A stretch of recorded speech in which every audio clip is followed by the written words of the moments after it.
Am I going to get demonetized for saying the word not? Hello, my name is Roisin and welcome back to my channel. I've done a few video essays on this channel, link in the cards to a playlist of the rest of them, and I've tended to focus on the classics, Austen, Bronte, Shakespeare, etc. But I've recently been reading about sentimental literature, trauma theory, and the case of the trauma plot in literary fiction, and it got the cogs whirring in my brain. A Little Life by Hanya Yanagihara is a 2015 novel that has risen to new notoriety lately because of BookTok getting hold of it, and booktubers making reading vlogs with the thumbnail of them crying their eyes out. A Little Life wasn't unknown before this, of course. It was highly praised in the year it was released across the press, winning a Lambda Award for LGBTQ+ fiction, and being shortlisted, I think, for the Booker Prize, which is arguably the most prestigious prize in the English language publishing sphere for a single book. But, of course, nothing can be a cultural phenomenon without some sort of backlash. While most of the reviews in the press were wild adulation, some considered this hefty tome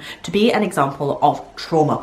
And of course there have been plenty of reviews here on BookTube that didn't like the book either. So with all of that percolating in my brain, I thought that I would make a video about the question. If some reviewers are calling A Little Life trauma, are they right? And if they are right, are there books that can deal with trauma without being called trauma?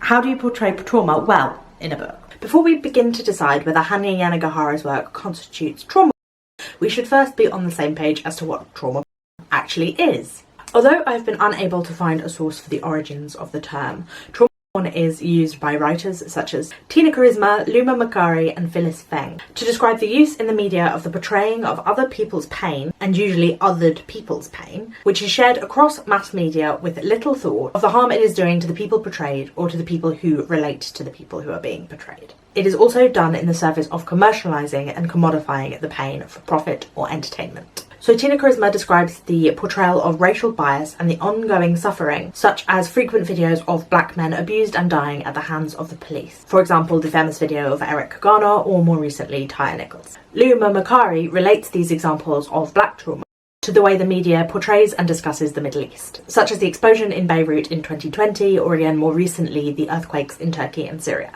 As Phyllis Feng describes it in a real-life context, it is a perverse fascination with other people's misfortune. Whether it is images of refugee children on beaches in Europe or children being taken away from their parents at the US-Mexico border. The images often both sensationalise the events and desensitise the people watching it. As Jason Okundaye says in his essay on black trauma porn, this phenomenon is not limited to sensationalised news media. In fiction, commercialisation of harm perpetuated against marginalised bodies means that, in the case he is discussing, black audiences will be subjected to an arms race of the most shocking and horrific images of anti-black atrocity. That is not to say that the subject matter cannot be handled at all. As Okundaye says, Jordan Peele and Wes Craven maintain integrity and quality in their work that deals with the same issues in the genre. It is sensationalisation, the gluttony for trauma, the revelry in it that cause the issues, the cheapening of trauma for commercial gain. And so we come to trauma fictionalised sibling, the trauma plot. As Andrea Long-Chu describes in her Vulture essay Hanya's Boys, trauma plot is fiction that uses a traumatic backstory as a shortcut to narrative. It is a work in which we are, slowly or abruptly, shown a deeply disturbing, i.e. traumatic, backstory. And this backstory becomes a stand-in for character, for personality, for tension, for narrative. The characters we are following become subsumed, so they are little more than their tragedies and haunting recollections. Reduced to symptoms, ignoring the fact that in real life, most people are more than the worst thing that ever happened to them. And that statistically speaking, most people recover from traumatic events. Post-traumatic growth being far more common than post-traumatic stress disorder. In the case against the trauma plot, Pahul Sagal sums it up. With the trauma plot, the logic goes, evoke the wound, and we will believe that a body, a person, has borne it. She has suggested that the rise of the trauma plot in fiction is related to the emergence of trauma theory in the 1990s, with the work of academics like Kathy Karath, who described an experience which overwhelms the mind, fragments the memory, and elicits repetitive behaviours and hallucinations. Recent developments in the fields of neuroscience and psychology have undermined a lot of corrupt representations of trauma and the traumatized mind, particularly in relation to repressed memories and the ability to talk about traumatic events, which Karath theorized to be impossible. But Pahul argues that trauma theorists elevated the experience of trauma to a kind of expertise. And as Larissa Pham said in her essay collection Pop Song, the dominant mode by which a young, hungry writer could enter the conversation was by deciding which of her traumas she could monetize. What sets apart trauma or the trauma plot from fiction that just discusses or explores trauma is that in trauma, the characters are flattened to one aspect, the horrors experienced, and that is used as a stand-in for character development. Whereas in work that effectively deals with trauma, it is merely a rung on a ladder, a place to explore what else there is to a person, to a situation, to society. I think the lack of the structural element of trauma, its place within the setting of the book, is important here. A Little Life seems from the outset to be the story of 4 friends in a timeless New York, whose current events and politics are so ignored as to make it feel almost like an alternate reality. We see their coming of age, their grappling with ambition, money and life in the city. And then the book takes a turn and we narrow in on the character of Jude, the mysterious man who keeps mum about his past whilst being a brilliant mathematician who wins loyalty through calculus homework. And this narrowing is when the darkness begins. The trauma of A Little Life is well known. As I mentioned earlier, people make videos on this platform showing themselves ugly crying to the book. And the darkness and tragedy of the book are often sung as aspects that drew people to, or what people really enjoyed about it. And as I have said before, the fact that the book contains trauma is not enough to call it an example of trauma. In order to do this, we have to look at the ways in which trauma is portrayed, the effects of the trauma on us as a reader, and why the trauma is being used. I'm going to break this down into 3 points. One of the ways that we can differentiate trauma and the trauma plot from media that just deals with trauma is the sensationalisation. Whilst the sheer extent of the trauma perpetuated against Jude could be considered sensationalist in and of itself, feel free to skip this part. He is raped by a priest who raised him, forced into prostitution as a boy, molested by counsellors, tortured and attempted murdered by a man who kidnaps him, starved and run over with a car, battery and attempted murder by a lover, and the eventual amputation of both legs as a side effect of excessive self-harm. And although Yanagihara's editor tried to persuade her to pare it down just a bit, this is a realist novel and it is perhaps just at the edge of what can be considered realism. Except the fact that Yanagihara has admitted to doing absolutely no research about the subject she's writing about. Jude came to me fully formed. Now, I'm not going to assume anything about Yanagihara's own past and her own experiences, but her knowledge of survivors of child SA, post-traumatic stress disorder and domestic abuse can be assumed to be limited and to have, for the most part, come from media which tends to sensationalise such topics. For me, however, what adds to the sense of the distaste that comes with the litany of abuse is its lying cheek to jowl with lavish, decadent lifestyle writing that can only have come from the pen of the travel writer for Condé Nast. As the writer Brandon Taylor said in his Medium post, Emotional Support Trauma Plot, the only experiential parts of A Little Life are the scenes in which people are folding sweaters and remembering tender, small moments, or eating. Everything else just has this blasé aridity of filling out spreadsheets. And maybe that is interesting to people. They've never seen a traumatised person approach their pain with such detachment, etc. But I don't know, it all felt rather tedious. My experience of reading the traumatic backstory in A Little Life reminded me of reading Flowers in the Attic when I was about 12 years old. It was shocking because the events described are shocking, but it never felt like real life. I'm not going to read out any of those passages from A Little Life because they do contain such harrowing events. But the extreme violent and usually sexual trauma is written very coldly, without the tangible reality lent to Jude in the present. Perhaps this can be considered a choice, since disassociation is often connected with trauma, but it all contrasts harshly with the decadence, the pages devoted to descriptions of sushi and cashmere. A Little Life is clearly a lifestyle novel, devoted to decadence just as clearly as it eschews politics and systemic issues. As Longchu notes, Jude's harrowing trials are finger-sandwiched between Lower East Side gallery openings, summers on Cape Cod, holidays in Hanoi. Speaking of which, and this is from A Little Life, but it's not harrowing at all, he turned down an alley that was crowded with stall after stall of small, improvised restaurants. Just a woman standing behind a kettle roiling with soup or oil, and 4 or 5 plastic stools. He let a man cycle past him, the basket strapped to the back of his seat loaded with spears of baguettes, and then headed down another alley, this one busy with vendors crouched over more bundles of herbs and black hills of mangosteens and metal trays of silvery pink fish, so fresh she could hear them gulping. Her description of the city of Hanoi is cribbed almost directly from her writing about it in Condé Nast Traveller. And we can see here the luxury of, for example, a holiday in Hanoi that is as much at the centre of this novel as the trauma.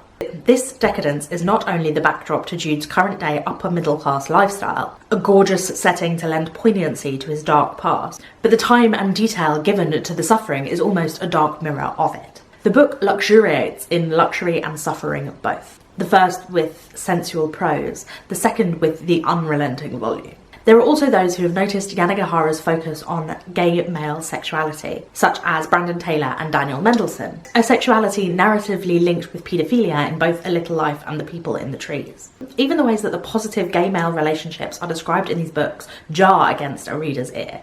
I'm not in a relationship with a man, I'm in a relationship with Jude. And the word gay in connection with the central relationship in the story is never mentioned. The relationship is largely desexed, and the trope of bury your gays is basically the whole book. Whilst I would never say the blanket statement that you shouldn't write about a group that you are not part of, as I discussed earlier, one of the things about trauma is its focus on the other, a look at the suffering of people othered by society, as a form of maintaining distance. Perhaps I'm just being overly sensitive. There's something inherently wrong with a book that revolves around huge amounts of trauma. Despite the fact that people say what they like about this book is how it discusses love, it's impossible to say that trauma is not what is central to the plot and, more importantly, to the characters. And this is where I think the idea of A Little Life as trauma really begins to emerge. I once saw someone say on Twitter that you cannot describe the characters from the Star Wars prequels without describing what their clothes look like or their job. The same, I think, is true of Jude. Outside of his trauma and the trappings of wealth that surround him, who really is he? JB teases Jude in the novel as being post-sexual, post-racial, post-identity, post-past. The postman. Jude the postman. And of course by this point the reader has heard enough to know that he is post-traumatic too. Lorenzen says, "It is a passage that makes clear his status as more a concept than a character."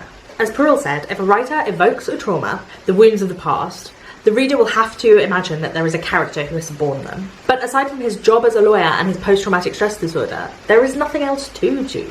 He is a shadow created by the horrors inflicted upon him. Named for the patron saint of lost causes, for his friends he is more of a cause than a person. Trauma theory is evoked here, a theory in which trauma evacuates personality and changes a person completely. The trauma theorists of the 1990s theorised that trauma created a vacuum, a place where the traumatised cannot speak, or in other places completely represses the memory. And this theory seems to be represented in Jude. As JB says, "You like always being the person who gets to learn everyone else's secrets, without ever telling us a single fucking thing." And Jude's reticence to share is reflected through much of the earlier part of the novel, leaving us to wonder as the reader why the boys are friends with him in the first place. There is so little there. This theory of trauma is no longer supported by psychologists and neuroscientists, but as A Little Life is fiction, that is not super important. But it does kind of underscore the lack of research in Yanagihara's creation. More than his silence though, Jude's character and personality are also a void, an emptiness onto which suffering can be attached. That he is nothing, a scooped out husk in which the fruit has long since mummified and shrunk, and now rattles uselessly. We only really see him as a person because of his trauma and because of the devotion that he inspires in those around him. But a backstory is not a character, and those devoted to him seem to barely have characters themselves. Malcolm in particular is just a litany of qualifications, and JB, once he is no longer useless, fades from view. For a novel that begins with an ensemble cast, all are quickly overshadowed by Jude's past. Even those who praised A Little Life, for example John Michaud in his review titled The Subversive Brilliance of A Little Life, have to admit, Jude's suffering is so extensively documented because it's the foundation of his character. This walking backstory has no character development. And the last 300 pages of this 800-page novel repeat over and over again the same scenes, the same pattern of self-harm and self-pity, a survivor for whom recovery is just not possible. As the main character in a lifestyle novel, a genre in which the point is to see how time changes the cast of characters, Jude should do something, be something, move onwards. But he is stuck because Yanagihara is only interested in one thing, and so has forgotten that no human can be reduced to the worst things that happen to them. Jude is a shadow. He's not really there, and that makes his trauma all the more excessive. Of course, this is a beloved book, one that many people argue is not trauma, but a beautiful exploration of unconditional love and friendship.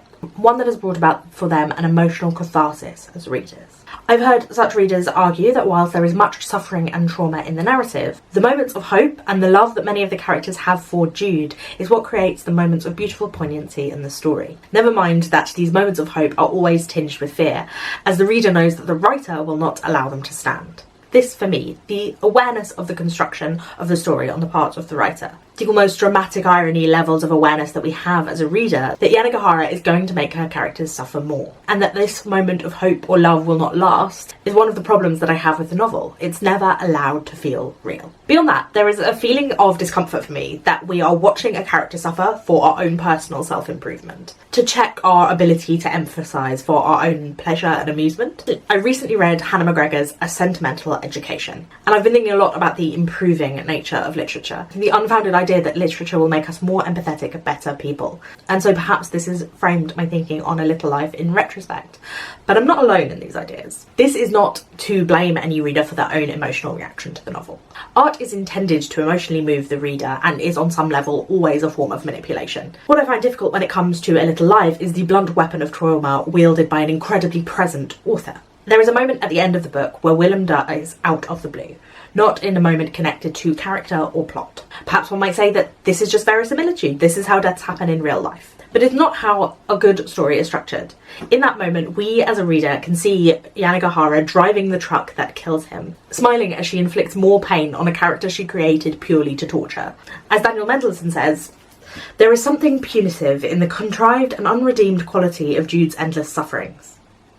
Throughout the novel, we are treated to what Mendelsohn calls a striptease, a series of heavy-handed hints that the agony of the face on the cover and the novel's reputation add to, letting us know what is to come. Traditionally men, adult men, which he didn't yet consider himself among, had been interested in him for one reason, and so he had learned to be frightened of them. And striptease seems to me to be the right word. There is an element almost of titillation there, the arousal of interest that begins the descent into trauma. What we are reaching towards may be pain rather than pleasure, but Yanagihara teases her readers in the same way. Her novel becomes a vehicle designed to produce negative emotions for the reader to wallow in. The negative emotions, the only ones Yanagihara has said she is interested in interviews. Shame, fear, vulnerability. And perhaps this is where, for some readers, the pleasure of the novel lies, the voluptuous wallowing in the darkness. Some viewers have argued that the unrelenting nature is what lends the novel its verisimilitude. But as Mendelsohn says, to keep showing this unhappy dynamic at work is not the same as creating a meaningful narrative about it. When Steph Char says in the LA Times review of the book that a note of hope would have led to an inferior book, there are truths here that are almost too much to bear, that hope is a qualified thing, that even love, no matter how pure and freely given, is not always enough. Mendelsohn believes the opposite, that without light to add depth to the shade, the abuse that Yanagihara heaps on her protagonist is neither just from a human point of view, nor necessary from an artistic one. Because all closure isn't necessarily mawkish. It's what gives stories aesthetic and ethical significance. Yanagihara's relentlessness may seem unflinching and honest to some of her readers. To me and others, it reads as constructed, pointless, and the easy way out. It is harder to instill real hope than heartache. It may seem to some that my issue with A Little Life is just a depiction of trauma at all. Perhaps I have not explained the nuances in my reactions well enough. But it's wrong to say that I don't see any reason why you would want to write about darknesses that do exist in the real world. There are even books that do explicitly deal with childhood SA that I can see the merits of. A book that is equally controversial to A Little Life, perhaps even more so, for example, is Lolita, and that is one that did impress me. Entirely differently from A Little Life, in Lolita we are inside the mind of the perpetrator, who attempts to defend and flatter himself, and to delude you as the reader whilst also revelling in self-delusion. If I ever commit a serious murder, mark the if, says Humbert Humbert, and then later in the same paragraph, you can always count on a murderer for a fancy prose style. It uses descriptions of awful trauma similar to that experienced in A Little Life, but it does so in a political way. It is a critique of misogyny and a culture that sexualises youth. A critique that seems very warranted by some people's reaction to the novel Lolita. Another book that I appreciated that dealt with similar topics is The Discomfort of Evening by Marieke Lucas Reineveld, which covers scenes just as difficult as those in A Little Life, and with a similar sense of detachment. This work too turned off many readers because of its unflinching descriptions of many traumatic moments, including animal torture. But I think what differentiates The Discomfort of Evening from A Little Life is the complex inner world of our main character. Trauma has impacted deeply on the short snippet of her life that we are shown, but it doesn't feel for me as if trauma is her character in the same way that it is Jude's. For me, A Little Life did not work. I couldn't find a point, a perspective, a reason for the book to exist beyond the cathartic pleasure of a good cry. It's a work that failed to both be properly tragic and properly decadent. a lifestyle novel lacking in any real life. But it is beloved of many, and while I do feel that it fulfills the criteria of trauma, I know for many I will be the one who is misunderstanding something. Thank you for watching this video essay. I hope you enjoyed it. It's a little bit different from the ones that I have done before. Let me know what you think in the comments down below. I know a lot of people will disagree with me, so if you do so respectfully, I will be happy to engage with those comments. Please remember to give this video a thumbs up if you liked it and to subscribe. I put out new videos twice a week, so I will see you again very soon. Thank you for watching. Bye bye.